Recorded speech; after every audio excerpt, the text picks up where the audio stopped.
Welcome to List Off. I'm Ossie. And I'm Nat. And this week I said, let's just do top 5 things beginning with W. Don't put yourself down. You're diminishing it. I think it's a great one. I'm just saying that's what it was. It was me going, let's do that. And then we're doing it, which, yeah. It's not as good as when we pick someone's that they've suggested and stuff. But I don't know. I thought it was a good suggestion. I think we could carry on with this. And when we say anything, we do mean anything. Things. Apparently, there's been some question mark about whether we could have people in it. And yeah, of course we can. Everything's a thing. I think I need some convincing that anything isn't a thing. Me too. I agree. People say it's not a thing, and you go, "What's not? What isn't a thing?" You a fan of things? I love things. Yeah, that's it. I bet, like in general, that's one of the things I like about people I meet. Do you like things? And when they say, "Yeah, here's some things I like," I go, "Yeah, good for you." Yeah, stuff. Yeah, stuff. But things is broader than stuff. Yeah, I think stuff is. I don't think people are stuff, for instance, but people are things. Yeah, exactly. We're all things, in the grand scheme of things. Yeah, the grand scheme of things is what we're talking about. But what it gives us is a very large variety of what we're able to talk about with the W prefix. And how do you feel your list is this week? Are you happy with your list? I think I could have thought of more things beginning with W, because a lot of things begin with W. I think it's a strong letter. I think it's a strong letter, but also I have the option of picking big things, and I've kind of lent into bigger things in a way I probably wouldn't have done before. I've got some smaller things that are probably inconsequential to the world in the grand scheme, but I've also got some massive things. Mine are some of them quite trivial. All of them, maybe. No, not all of them. I've gone for because some of mine are big weighty things, and they've automatically given themselves a higher place, which is probably not quite the list off way. So I'm slightly, but they can't really be anywhere else.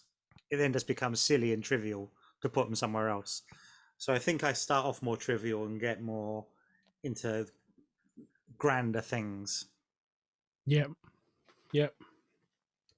I'm just thinking of some large omissions from my list, but that's okay. It's not supposed to be comprehensive. No, and also, if there's large omissions, it sounds like farts, doesn't it? No, large omissions. Omissions, yeah. Emissions, large omissions. Yeah. I've just done a large omission. That was in last week's episode. But yeah, I think that's fine, and I don't think you should feel like you've missed anything out. To the point where I sort of wondered whether does this get too big? Like some of the ones I picked are massive W's. Massive W's. Looking for some massive W's. Shall I start us off? Kick us off.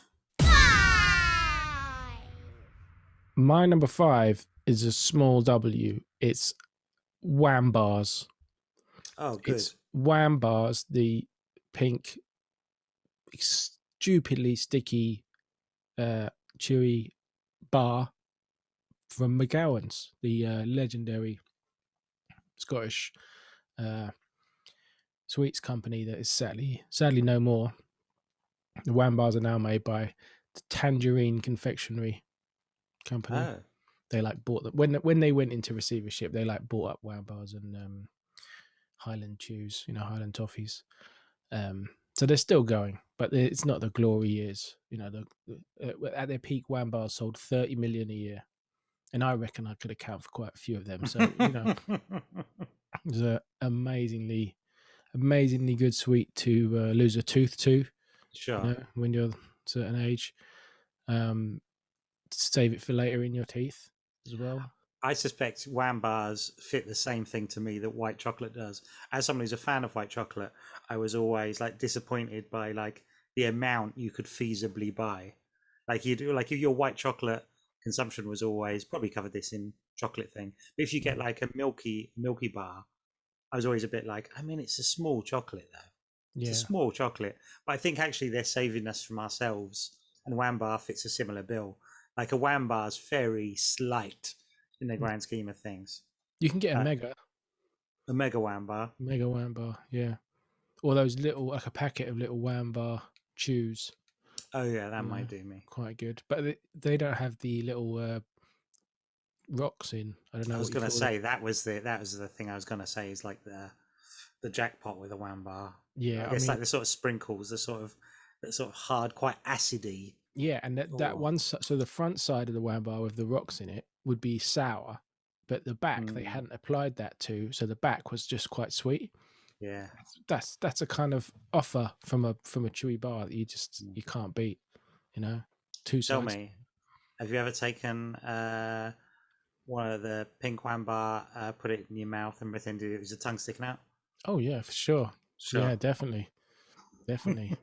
I mean, it's just a fantastic sweet, and it's a fantastic sweet in the Scottish sweet making tradition. I think of just being Mm, like ludicrously chewy, super flavor, tons of sugar, maximum coloring. yeah. Love it, absolutely love it. I once wrote to when I was a teenager. I wrote to McGowan's and claimed I was doing um, a school homework uh, about them and about sweets stuff, and asked if they could send me like some history about their company, and they did. They sent through like their little brochure and some like cover letter and stuff, and a few sweets as well, and it was good. They were good people. I'm sad that they're gone, but it seems inevitable these days that a nice local company making incredibly unhealthy snacks just can't survive on their own. It is. It's a really tasty one, a Wham Bar. Like I mean, it's maybe because like perhaps I've still got some residue of one left over from years ago. But like even talking about it, it's a very. I can almost taste it. Yeah, it probably is I some can actually stuck in the almost back of taste it. Earth. Yeah, probably just still there. Just never got quite rid of it. But it's but yeah, that's a great one, a Wham Bar. In fact, I think it's underestimated. Like I don't know if I'd have thought of Wham, and I might even have crossed my mind and gone, nah.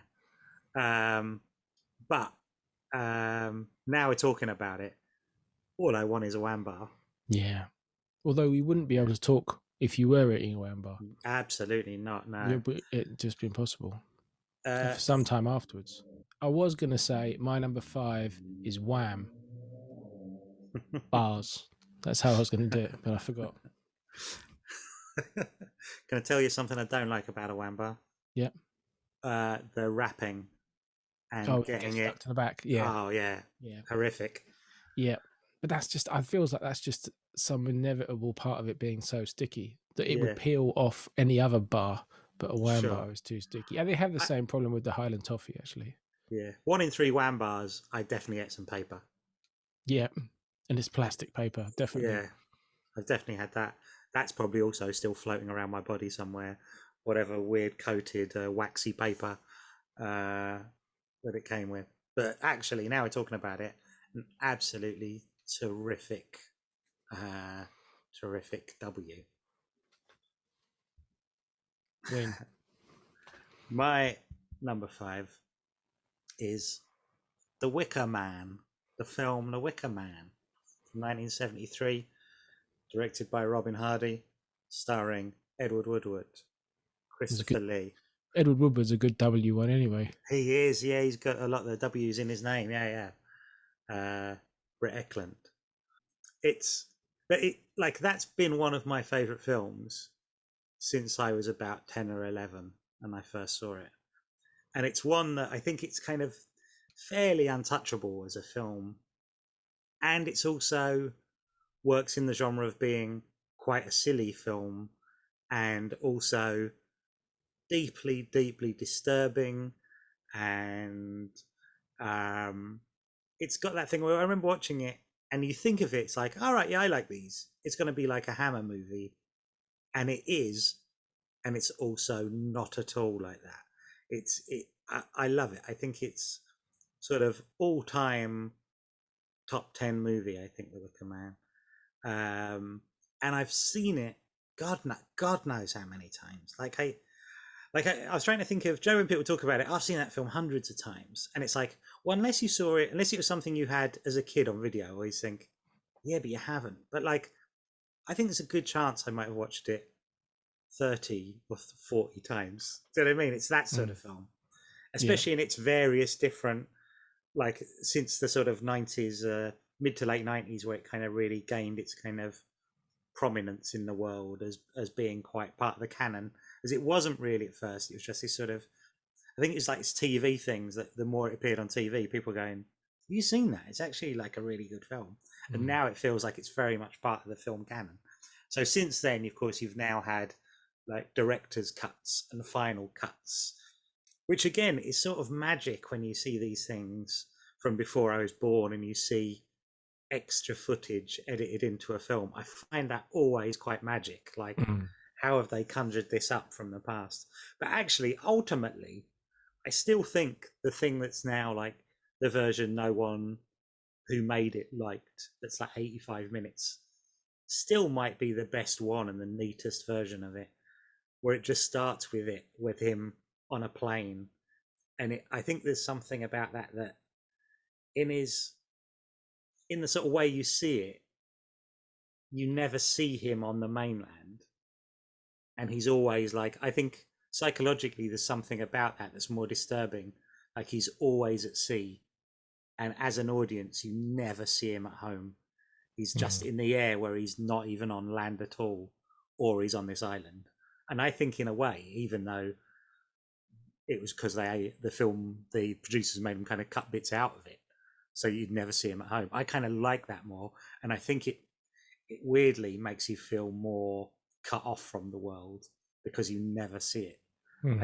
I think there's something about the way that's edited that kind of makes it more powerful just watching this kind of shorter original version of it. But absolutely one of my all-time favorite movies.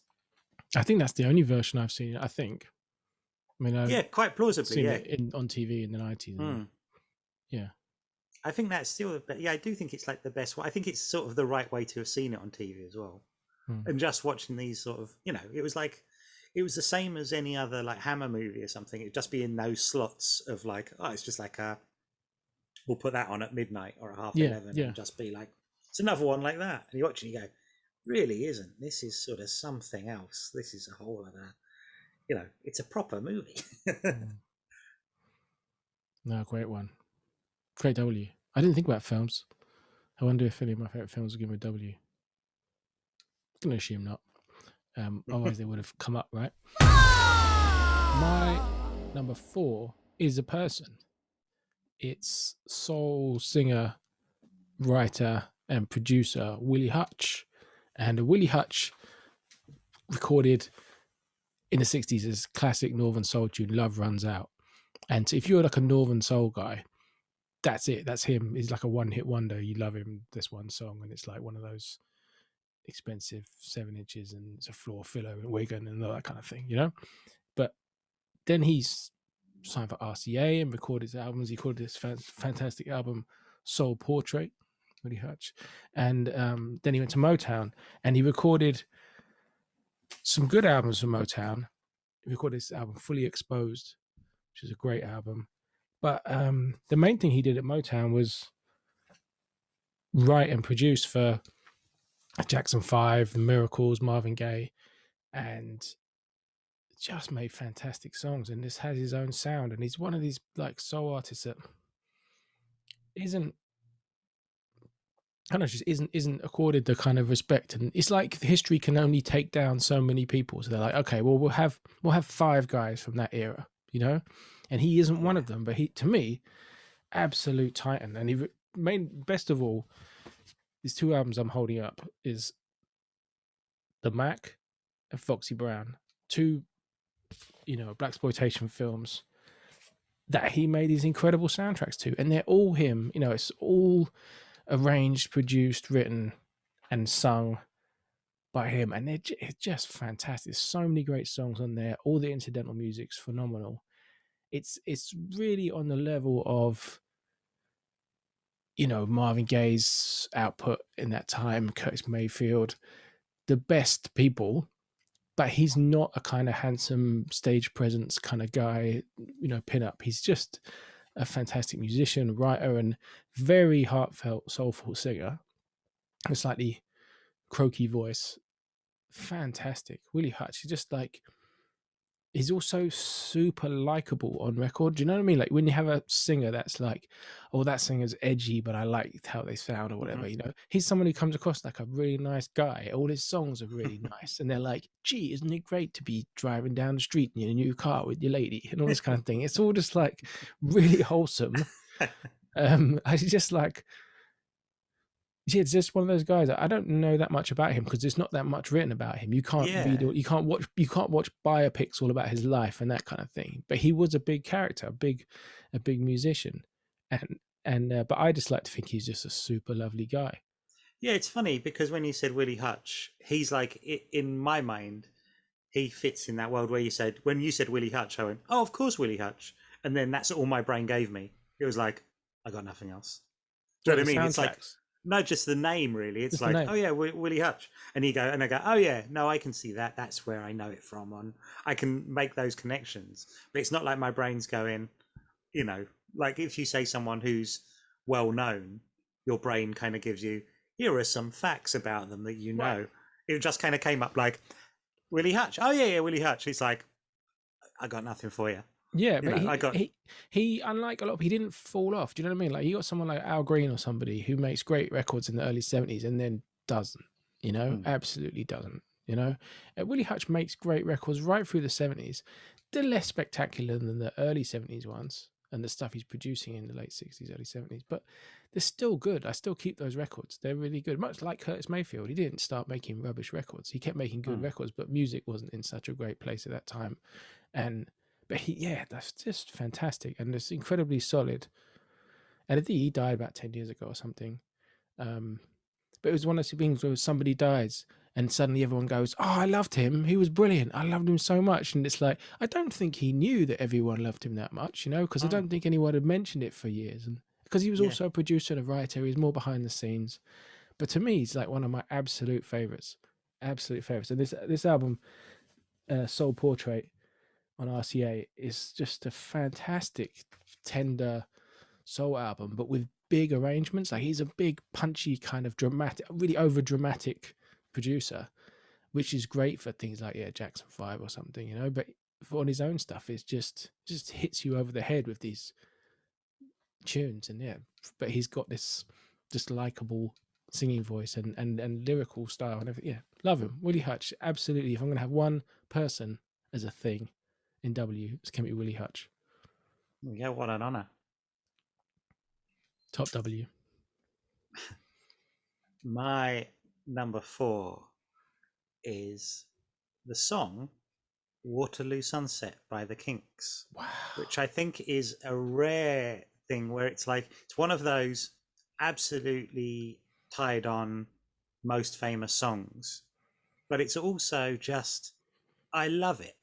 And I can hear it again and again and again. And to me, it's never become a kind of wallpaper song that you just get, you hear it so much, it's like, oh yeah, sure.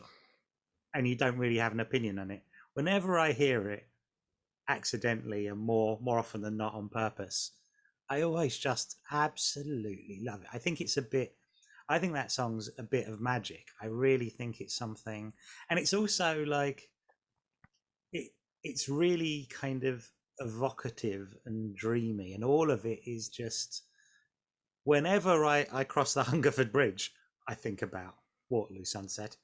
Whenever I look at that kind of view, I kind of always think about it, and I always imagine that's what it is. Do you know what I mean? It's like, it's this, it's that bit where you look eastwards from the middle of Hungerford Bridge and you go, oh, I live in London. And I just like, I think it's that.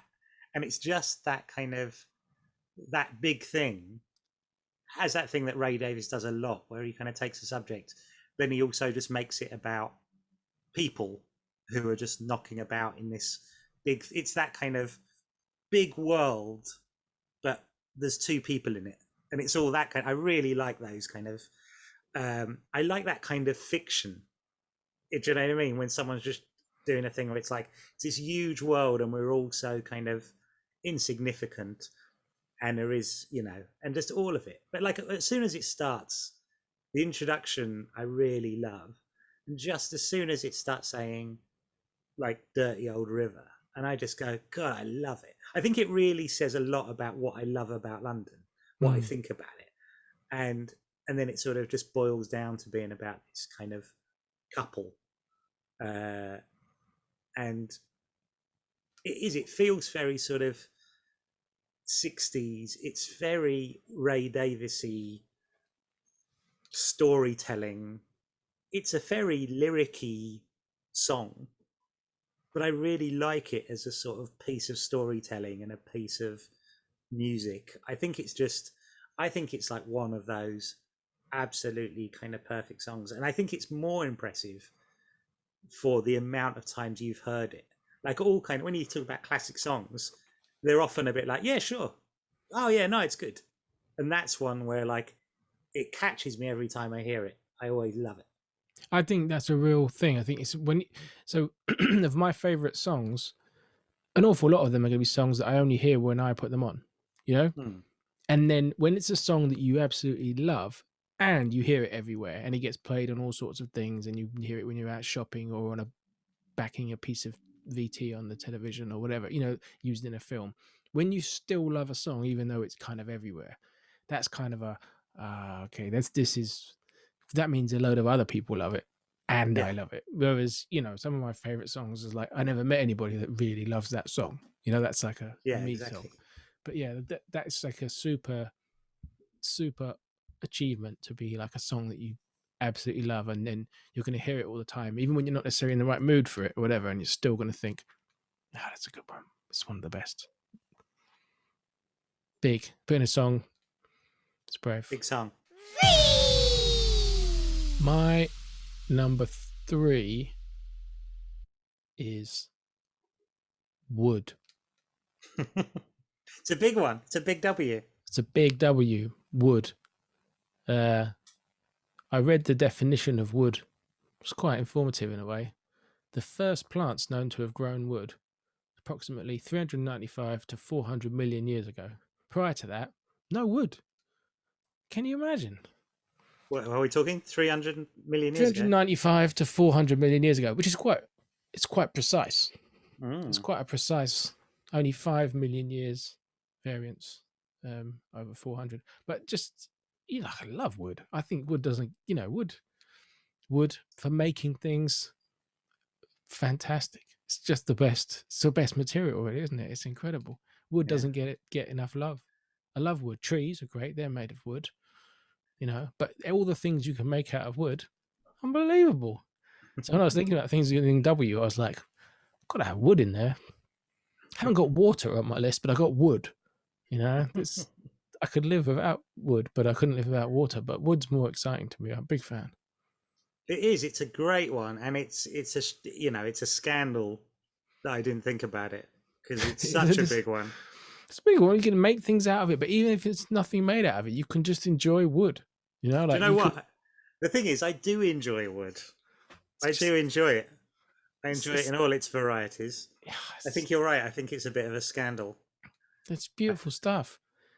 You make houses out of it, furniture, toys, shelves. Like you can make all your important sports paraphernalia, bats and things. People get so sort of fanatical about their special wooden objects. You know what I mean? All the little tools people use for their work.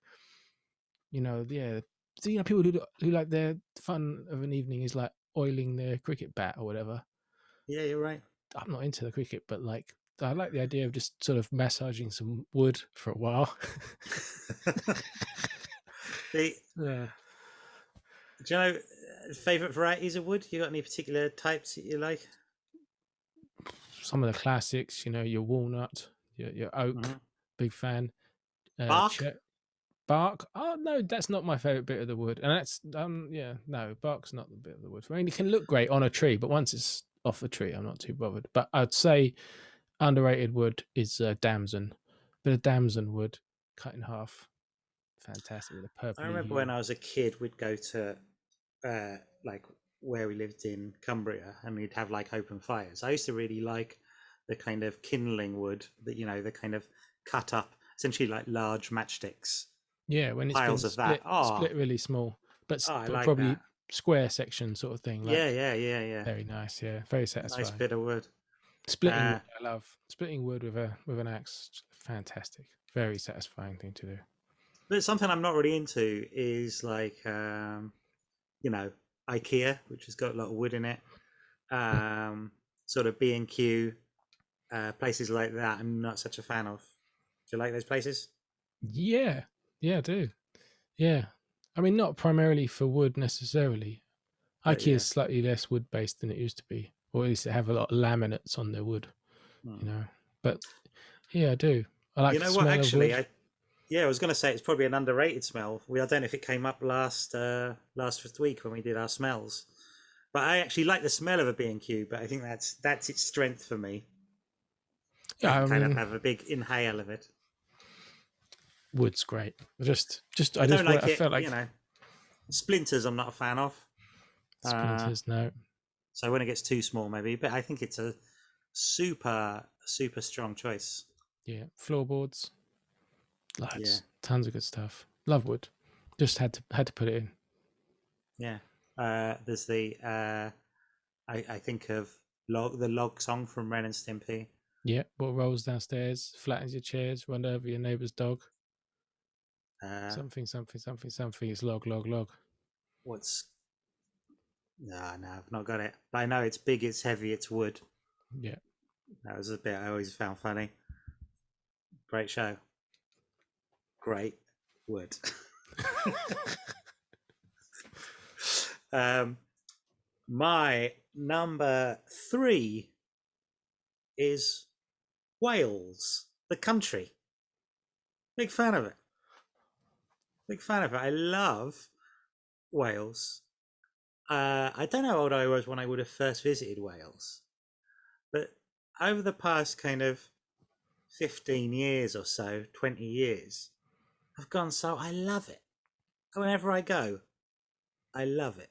And I think it's one of those, it really, it really feels like another country, which it is, because even things like the sort of wildlife changes slightly in that part of it. I just find it all looks so different.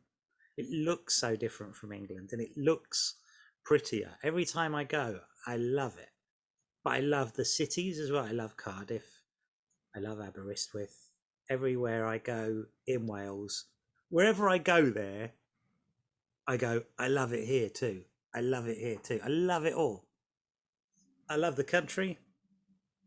I love the people I meet there. I'm sure there's some people I don't like, Yeah, met them. but haven't met them. Haven't met them.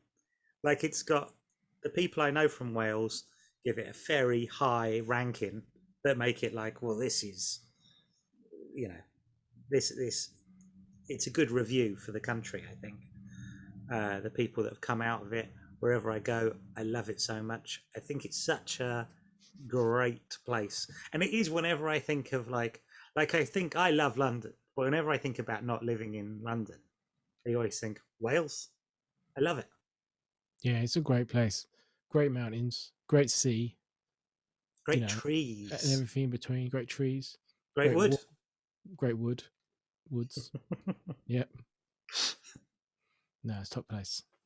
Top place. Big fan. Big fan here. I remember, like, wasn't there that thing about 10 years ago that was kind of controversial because Anne Robinson was on Room 101 and she consigned Wales to Room 101. And quite rightfully, people got upset and angry with her. But it makes me think how far we've come where I think now everyone would just be like, get out of town, Anne Robinson. You can get in the bin. Yeah, you can Get out. go in room 101.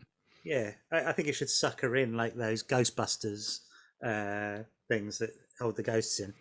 That should be a forfeit on room 101. It's like, unfortunately, you gave the wrong answer, so So you're you're going to have to going in. going into room Exactly. 101. Awful, awful decision. Amazing country. Absolutely love it. Great country. Top answer. My number 2 is the WuTang Clan. The WuTang Clan from mostly from Staten Island, New York. A couple of them from Brooklyn. 9 rappers, absolutely unheard of at the time for rap groups. You know, when they come out in 92 and 92, 93, they were just, so, you know, they came out of nowhere. They sounded so amateurish and weird and grimy. I remember the first time I've heard their first album on somebody else, an older kid's Walkman headphones in the bus. I was like, "What are you listening to?" And he's like, "WuTang Clan." I was like, "I don't know what that is," you know. So he put the headphones on, and I was like, I listened for quite a while, and I was like, "Oh, that sounds terrible." You know, I wasn't ready for it. Relatively soon after that, I was, but it just changed everything from hip hop kind of production. The RZA, his production was incredible, and just changed everything really. Like, and then they did this crazy thing of like signing up all the members of this 9-person group to solo deals, or almost all of them, and putting out, and again, the RZA would produce these albums for them, and they, you know, the first, whatever it was, 5 or 6 solo releases, the quality level of them is ridiculous. And you've got to remember that time, like, nobody really had been in a group and then gone solo, apart from maybe Ice Cube, you know, and made a success of it. Everyone else was like, you're in a group, oh, you left the group, bye, you're done, you know, like, it just wasn't a thing. And then they all had these records out, and they were still a group, and you had such variety. You had Old Dirty Bastards singing crazy stuff out of tune and put out a phenomenal album. Then you had this kind of super lyrical poetic genius like the Genius, you know, the Jizza. His record was crazy. You know, these big show people like Method Man and Raekwon and stuff, Ghostface being super charismatic, sort of heartfelt. The RZA having a fantastic speech impediment on the mic, and just, I don't know, just to have like a 9-person group, like 2 of them are pretty irrelevant, let's be honest. But You God and Master Killer, not all that. But the other guys, just to have that many different styles and stuff in any type of music, it's just kind of unheard of. Like, It's also like it's probably a word that you don't think to associate with them, but there's an awful lot of charm about them. yeah, There's just something that is, and I think it feels like it's that they really won. I think in the grand scheme of things, as I was watching some of that documentary, and I always catch bits of it, that series, when it's the one that's like the one they did a couple of years ago. That's like the big, whatever it is, 6-part documentary and things. And it was just that it always seemed like the RZA has this real, like it's like he's seen it. I don't know whether he's created that story, but it's like he knows where it's all going. yeah, It's like I want to do this, and everyone can do these other things, and he's really just got this vision, and he's not doing it from a place of where you're sort of privileged and you can make that happen. It's sort of from the bottom up. Do you know what I yeah. mean? It's almost like someone stares up and it's just gone. It's really like it's someone who's imagines this sort of. It's almost like, oh yeah, but it's like, and when we're massive, but Yeah. there's no like, it's not coming from a place of being super popular or super No, already in the mainstream. It's looking up and going, oh yeah, well, it's almost like he recognizes what it is, and no one else can. It's like someone sort of living a dream or yeah. something. It's like a proper, like it's a bit like a fairy story or something. It's got real like It's totally mad, and it's Jack and the mad at, Beanstalk or something. It's not only crazy. were they not coming from a place of success, but they were failures. You know, like the RZA and the Jizza had record deals. You know, the Genius first album came out on Cold Chillin' and was a flop. You know, and doesn't have any of the. It's fine. There's a couple of decent songs on it, but doesn't have any of the unique kind of feeling of the Wu-Tang Clan stuff. And the RZA, you know, he was Prince Rakeem. He had the corniest song, which I kind of love. But if you've never seen it, "We Love You, Rakeem." There's a video for it. It's on YouTube. It's hilarious. It's just hilarious. 'cause he starts out, I got too many ladies. I need to learn to say no. It's it's just unbelievable that this guy would go, do you know what? From my own self belief, I'm going to invent an entire martial arts hip hop world, and we're going to take over the globe. We're all going to become millionaires, and we're all going to release hit albums. Just unbelievable. So But I also like think that's right as well. Do you know what I mean? I yeah, think he's done it right. It's absolutely. It's also like it's really idealistic in a way that you would think was someone who doesn't really. I don't know. Maybe that's why. Who's like almost like unrealistic, yeah, idealistic idea of, and then does it, and it's not. It just feels so kind of, uh, unlikely. And I think it's a real like whenever I see it, it's just like it kind of blows me away as like a story. I just think it's like, wow, it feels like it's real, like, wow, you just did it.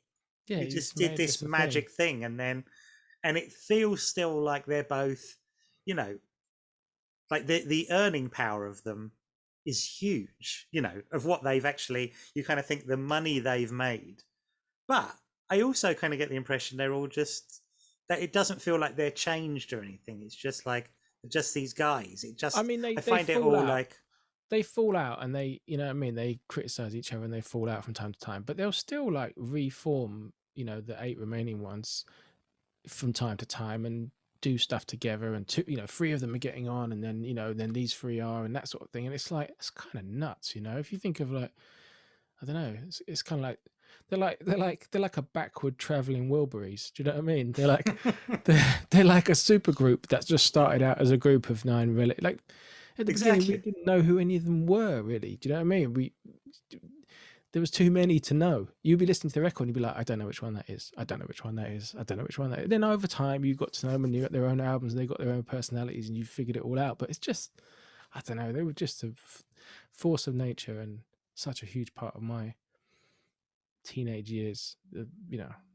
Unbelievable to have.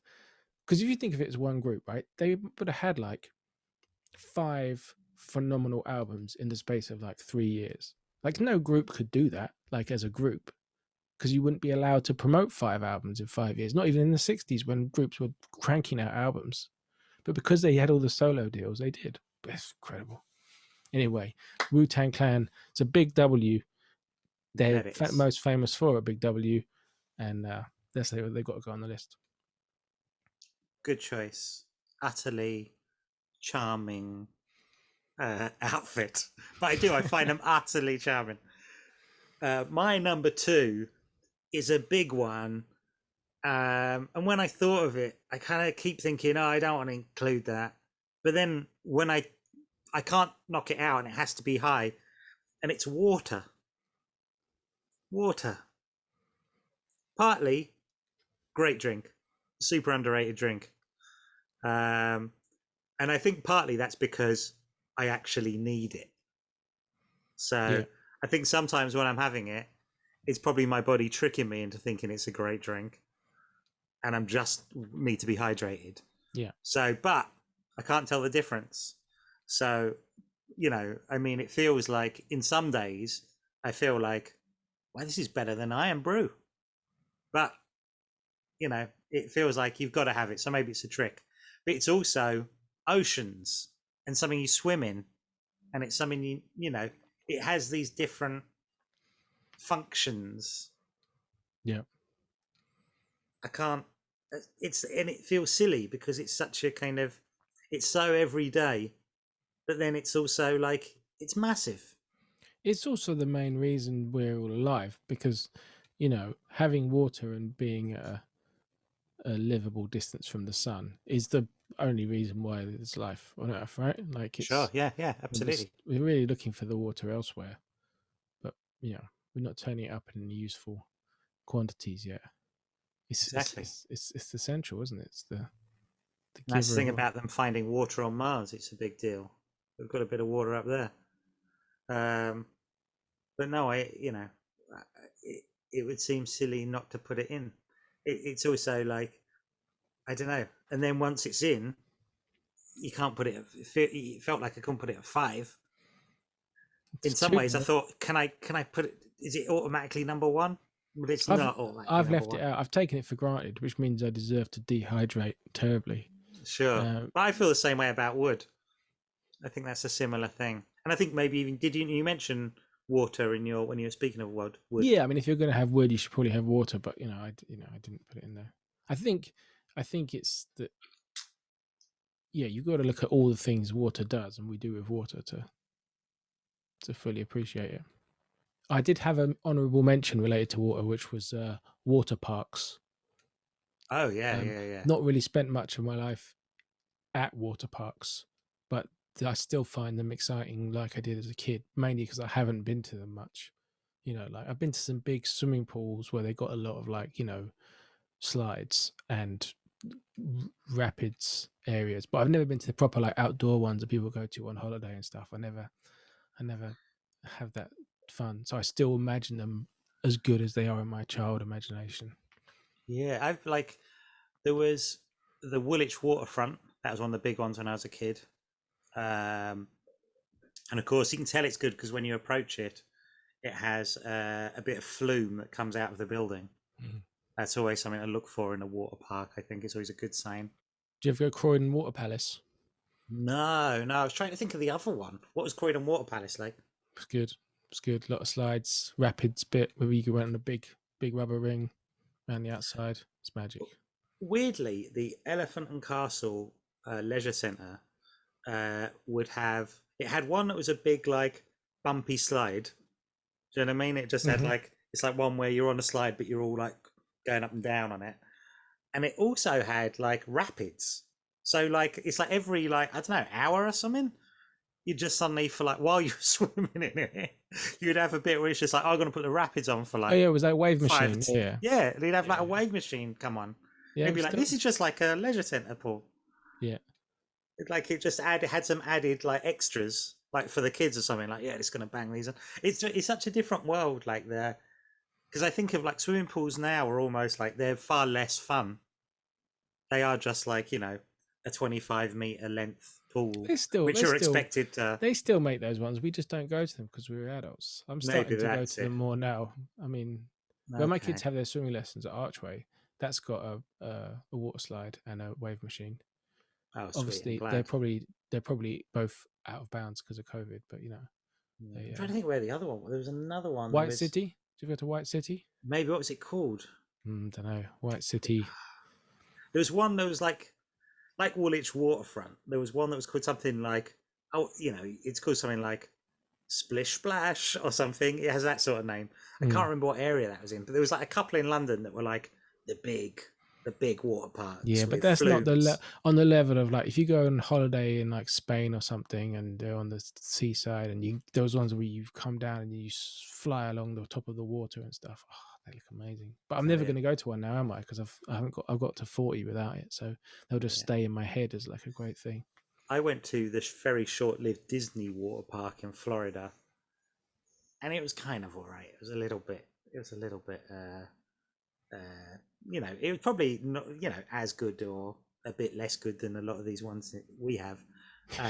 But it was that thing that now I think it's partly there's it's controversial because I think it used swamp water. So outside of it, we're on these kind of Florida Everglades. So I think it used a lot of kind of swamp water in its own water park, and I think it got in trouble, and it's a lot more dangerous water that they were having going through the park. So I think it's controversial. I think it was closed down soon afterwards. Didn't last long. Big deal. It's interesting that you'd have water parks and not water. Well, yeah, I don't know. It's a subsection, but that's fine. It's like you had Wales the country, and I'd have Wales the mammal. Yeah. I didn't put them in, but I'm like, oh, they probably are better than Wham Bars. I don't know. It's hard to compare. It is hard to compare. Who's to say? My number one is a feeling. It's a feeling beginning with W. I think that's still a thing. Yeah. It's wonder. Oh, nice. So I think wonder is my favorite feeling. Because when you feel that feeling of wonder, you feel it in your chest. It can be a lot of things can do that. It can be small things, anything, or huge things. It could be stepping up into a huge panoramic view. You know, you get that feeling of wonder. You know, I think I could, if I had to describe what my favorite feeling is, I think that's the word for it, wonder. Like so many things. If I think about favorite moments where you just, takes your breath and you go, wow, like that's the word for me, wonder. And so it covers so many things. I remember being in the first time I went to New York when I was like 18 years old or something. And you go to a poxy airport and then get a rubbishy train or cab or bus to the place where you're staying. And then you're like, oh, now I want to walk out and see the place. I just remember walking. I was staying with my dad. He was doing a student trip, and we were staying at the Upper West Side YMCA, just next to the park. And we just walked down to I don't know, we walked down towards kind of Times Square and that kind of thing. But even before we got there, it was like, look at this city. It's like New York in the films. It's like New York in the films. That's where I am. That was that feeling of wonder. I remember 2012 Olympics, walking up the steps into the stadium on my own. I went to a lot of the athletics because I love my athletics, and I went and just I was so hyped for that. I remember walking up, and you walk up this kind of, the steps just come straight from outside. There's no facade to the stadium. You kind of, once you're on the little island that it's on, you walk up the steps and you come out, and there right in front of you is the whole sweep of the stadium. It was brand new. It had the pink running track. Everything was ready. The athletes warming up and everything, and just like this, I just remember the feeling like this is my Olympics in my city. All those, to me, and there's things that the kids will do, like when the kids start talking or something, you're like, you didn't exist a year ago. No, this is incredible.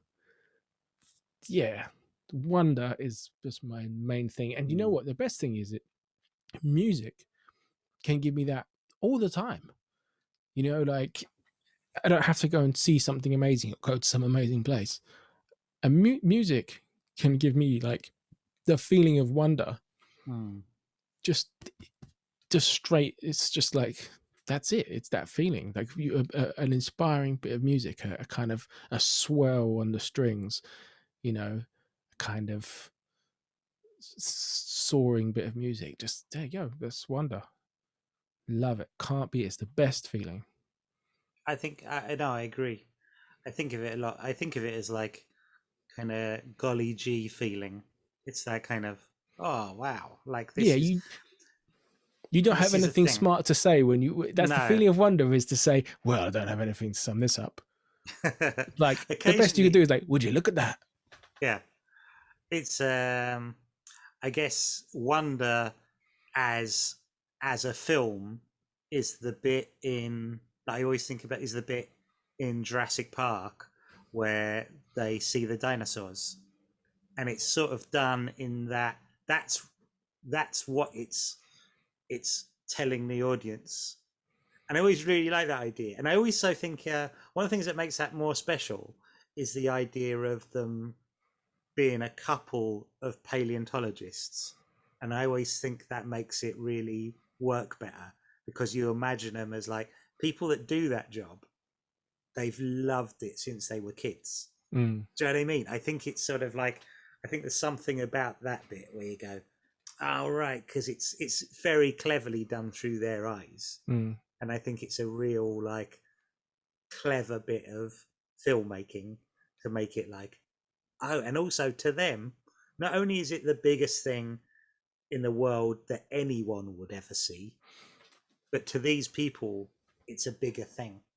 I think, wasn't it? I think, is it a sense of wonder was one of those things I used to always say about Marvel Comics. That was one of their things, like, oh, it's a sense of wonder. I think it's probably like a Stan Leeism.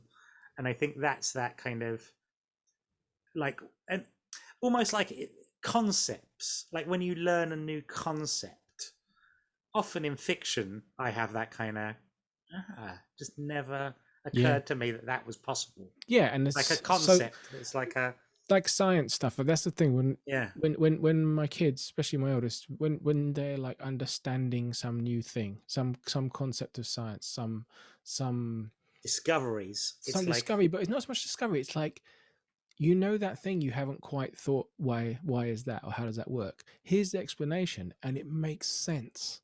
You know what I mean? yes, yeah, You know it's true because it makes sense and it's right, and that's that. Whoa. And that, I think, I wonder if you see something that makes you feel wonder. It's that feeling of like, I wish I could open my eyes wider. You know, I wish I could look more at this. You know what I mean? mm, Like that thing of being wide eyed. I really get that, where like, wow, I can't see enough of this. You know? yeah, yeah. I think that's great. Also, I guess you must have that with kids when they are making discoveries. Like literally, they can find something out, or you can tell them something that to you is commonplace bit of knowledge, but they must be hearing it for the first time, Yeah, and you and like that appreciate kind of it go, so much more. ah, Yeah, you do get so many things where they're like, "What? That is this and this," and you're like, "Yeah, it is pretty good, isn't it?" Because you're yeah, just boring, jaded adult. You're taking these things for yeah. granted forever, and then the kids are like, "Wow, you know, they Mm. had £100." Yes, they did. You know, like these kids just find everything amazing. I remember when a few years ago when I went to the Isle of Skye with a friend of the show, Haley Campbell, and I could not believe what that place looked like. Couldn't believe it. And I spoke to someone recently who'd just been to Skye, and I said to them, and they had a photo of these kind of mountains there. And I said, but what I know and what you know is that a photo has no sense of scale and your place in it. And he's like, that's what I mean. And it's like, the photos don't give you an idea of what it feels like to be in that space. And you do, it's one of those real places where I rarely feel like, you do just feel like this tiny little ant in the world there. And you're just in this, like, it feels like you're among titans. But it's a good And feeling, isn't it? It's yeah, it's like a you're great only, feeling. you feel insignificant, but it's good. Yeah. You It's know? like you go there and you go, oh, these are like mountains for giants. They're not like mountains for like me. It's like you go to the place where you got the giant mountains. It's like, oh yeah, these are like for the actual massive giants, and they're the things that they go. Yeah, it's a mountain. It's like it feels like that. Like it's wild being there, and I mean, ultimately, they can't be that. It's just one of those places that the way it's all, it always feels like you turn a corner and there's another like new point of view and different like massive things. It's kind of incredible place to visit because it feels slightly unearthly. It's like that's it. It's that feeling like it's not real. It's like, oh, this isn't like this is like unreal. It's like, and also it kind of blows my concept of what that thing is.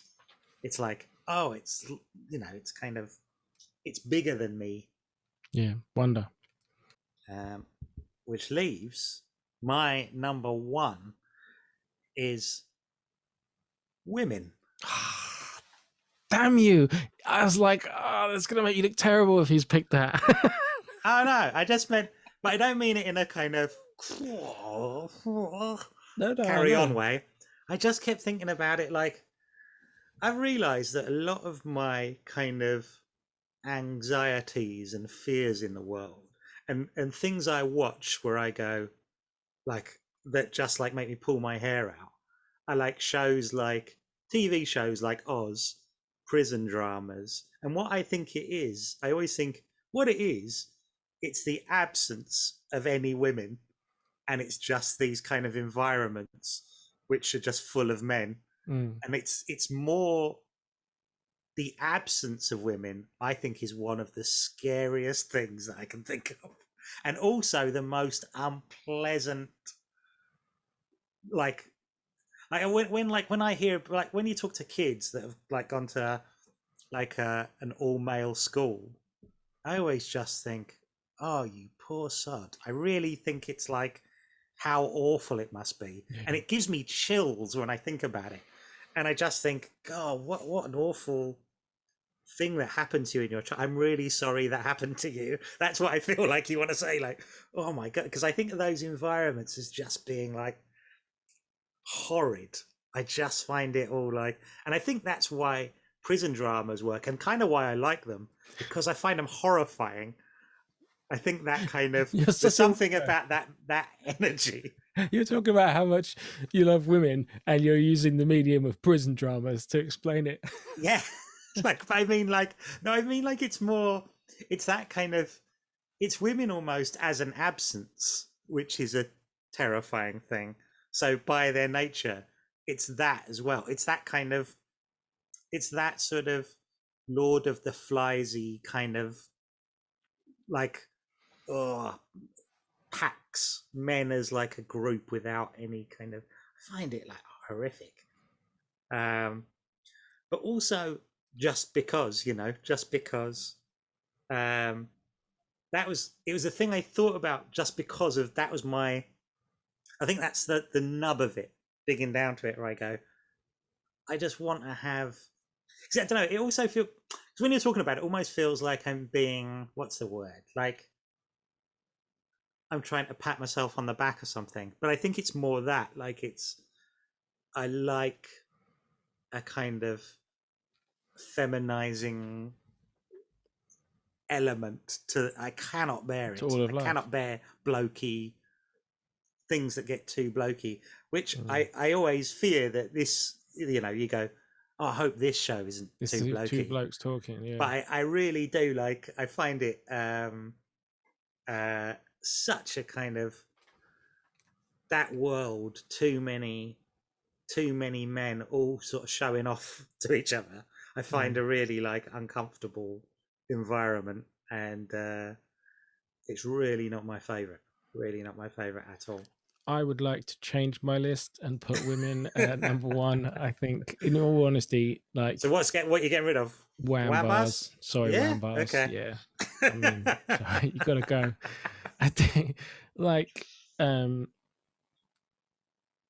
yeah, I love talking to women more than anything. I like talking to you and everything, but like, just women, whether it's my partner, my mum, my sister, my friends, but just more so talking to women in general, as opposed to I'm trying to explain to women sometimes when they're asking me, "What do you mean?" I'm like, "There's stuff that men do to other men when they meet them, and the way they talk to them, and the way they judge them, and the way they sound them out or compete with them, and stuff, sort of stuff, which I could just live without 100%. Like you could take that straight out of my life, and I wouldn't have a problem with it. You know, just It's funny, the older I get as well, the more kind of, the more confident I am around other men, because I just don't care. don't care about that stuff. Yeah, I that's great. I just mean, find it like, that's a great part of aging, I think. yeah, I just go, I have that kind of, oh, cool for you.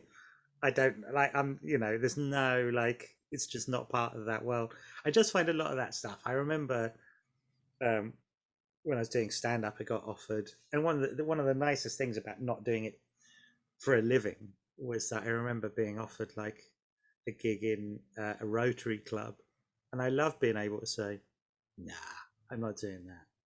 And it's like, "Why?" And you go, "Because it will be horrible. Like what? Like what? It's a horrible environment to do to try and be funny in." Do you know what I mean? It's like what a like the Mm-hmm. worst place to try and be funny, isn't it? Like it's just like I don't know, such a kind of judgmental environment and things. And I think a lot of it is like, I'm sure, like I'm not excusing myself. I'm sure I do lots of things that are like that are from that. Mm-hmm. But like but I just one of those things where I just whenever I think about it, it's one of those, it makes me go, "Oy, oy, oy." Like Yeah. that. What that kind of super super. Like it is. It's like pack, isn't it? That kind of pack animal mentality that men seem to have, that I just find it such a kind of weird environment to be in. I think so one of the greatest things about the last 6 years of my life is I've been with my kids and I've been doing childcare for other people's kids, and that's put me in a kind of world of women. There's Yeah, and so often in the last 6 years I've been like the one man in the room, or there's two men in the room, that kind of thing.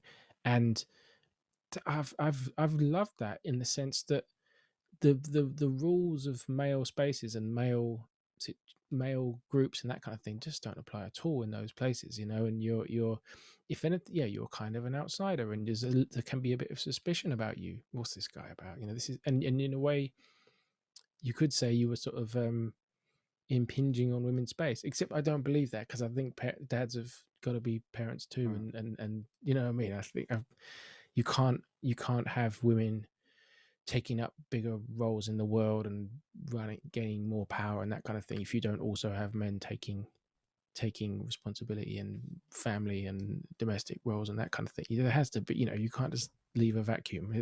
Men have to be doing those things as well. So I don't believe that, but you can get a bit of there's definitely people who are like, oh, I don't want a man here, you know what I mean, at this play group, in this playground, whatever. But mostly it's just lovely. And I'm, the kind of amount you don't have to be on your guard, and you don't have to pretend stuff that's not you and all that kind of thing. Absolutely love it. And just, I've made good friends, and it's weird for me. Like, I've worked in some of the same places you've worked. I worked in Mm. record shops and comic shops. I worked in lots of quiet male environments, and that's fine. I've been fine with them. Otherwise, I wouldn't have worked there.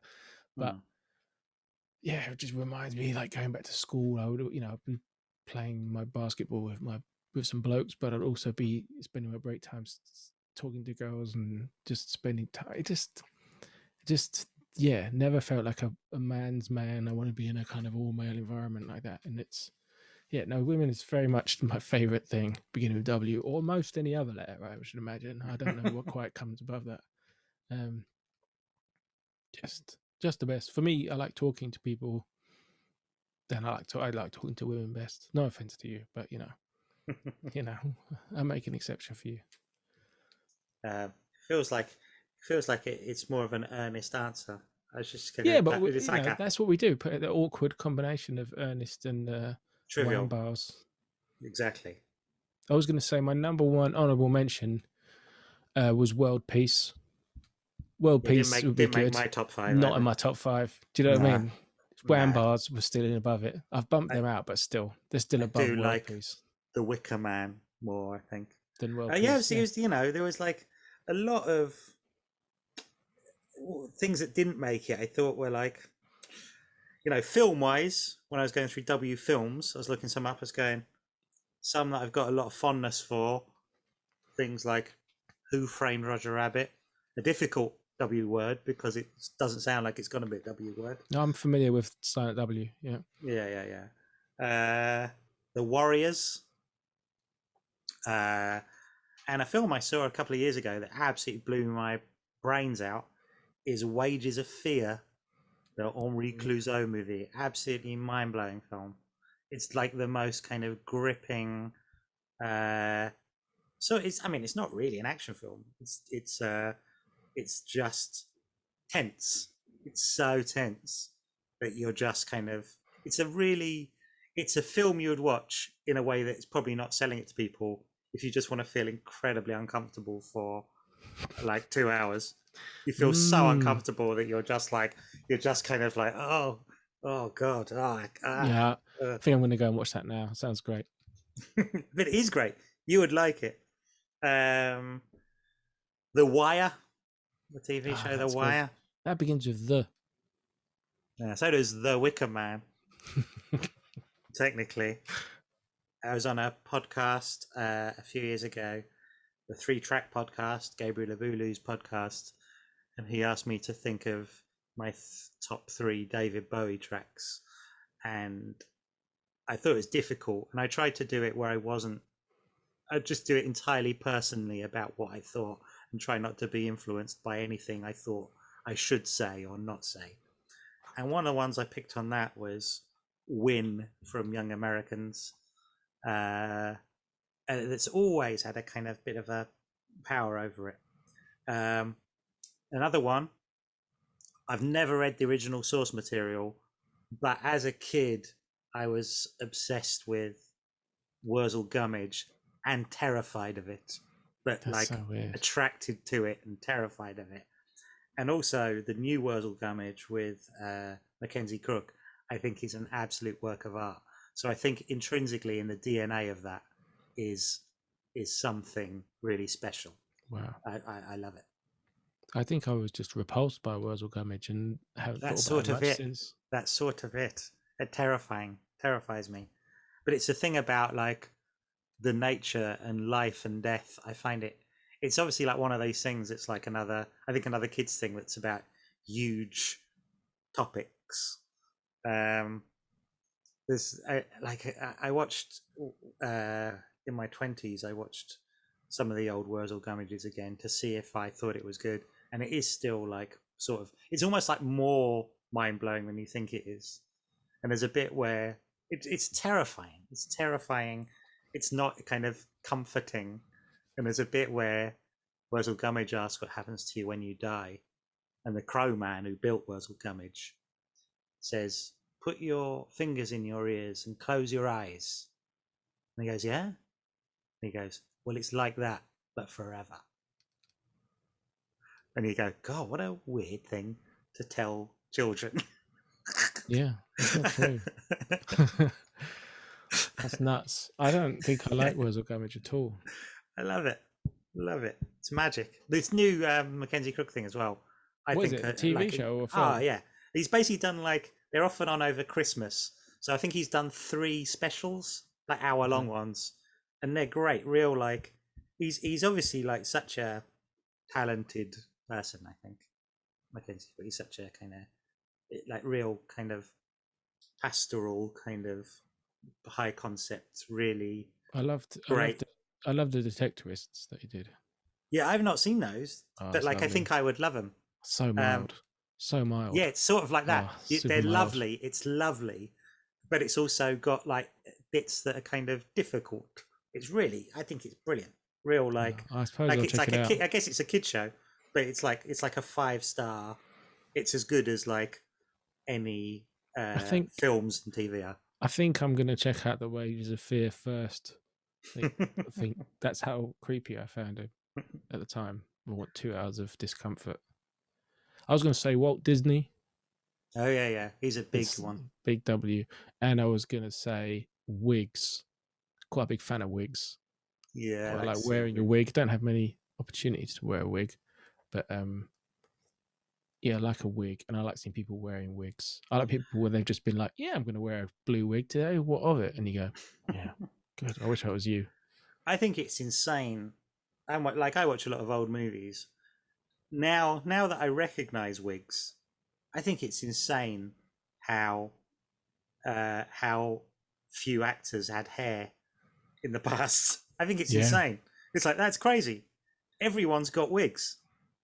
I don't know. I think we've been fooled. I think actually there's more hair now than there was in the past. Like I think almost every not on me. male actor was bald in the 50s, 60s, and 70s. When you look at it and go, they've all got wigs on. It's crazy. Amazing. William Shakespeare is a big W. There's a big W. Yeah, You know, it's good. it's a good one. You included a song in your top 5, and Mhm. I thought I'll do that. So I started going through my top 5 songs beginning with W. I thought I'd just get a couple to put in my top 5.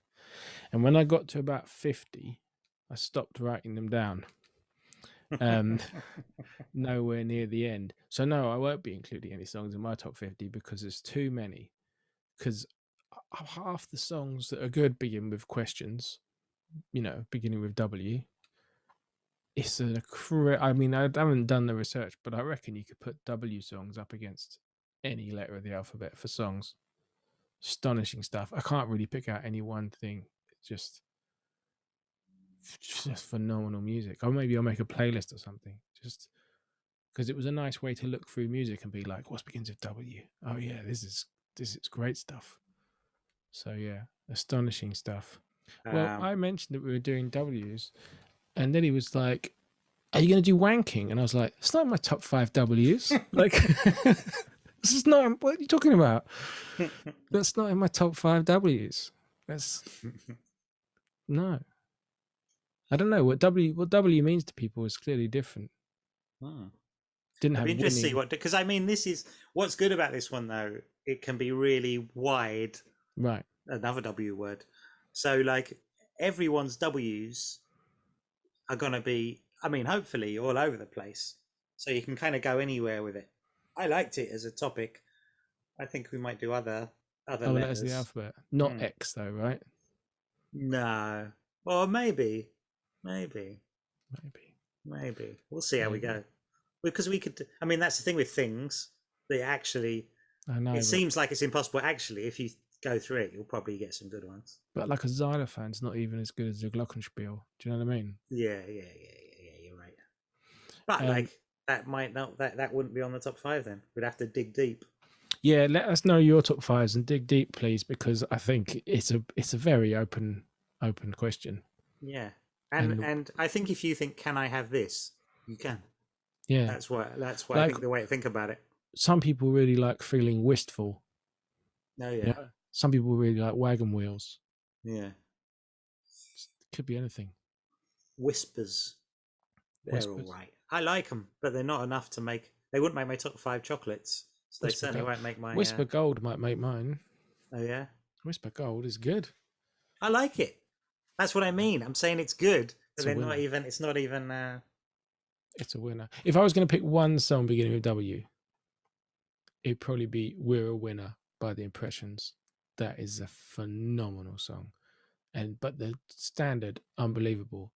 But the funniest song beginning with W is "Wet Dream" by Max Romeo. "Wet Dream" by Max Romeo went to #2 on the UK charts in like 1968 or 7. Right? It's a song about having a wet dream, right? Like, I cannot believe that went to #2 in the charts or whatever it was. Like, it sold like hundreds of thousands of copies and was played on the radio Especially at that time. at that You kind of time. think at the time when records are probably selling more than they've ever sold. And he had to make a statement at the time being like, no, it's not about, that's not what it's about. Well, of course, it's very much. Every night I go to bed, I have wet dream. And the chorus, outrageous. I love what reggae artists got away with in the 60s. Unbelievable. Dream, Max Romeo. If you don't know Wet Dream by Max Romeo, go and have a listen. It'll blow your mind. That was a hit record in the conservative UK in the 60s. Love it. Those would be my W picks, I think.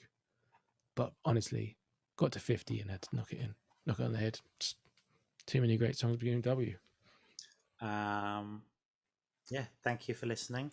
If you've got any other suggestions, please let us know. Had a number of people telling me we need to do hats, top 5 hats. So we better get thinking. Better put our thinking caps on. Nice. And do some hat thinking.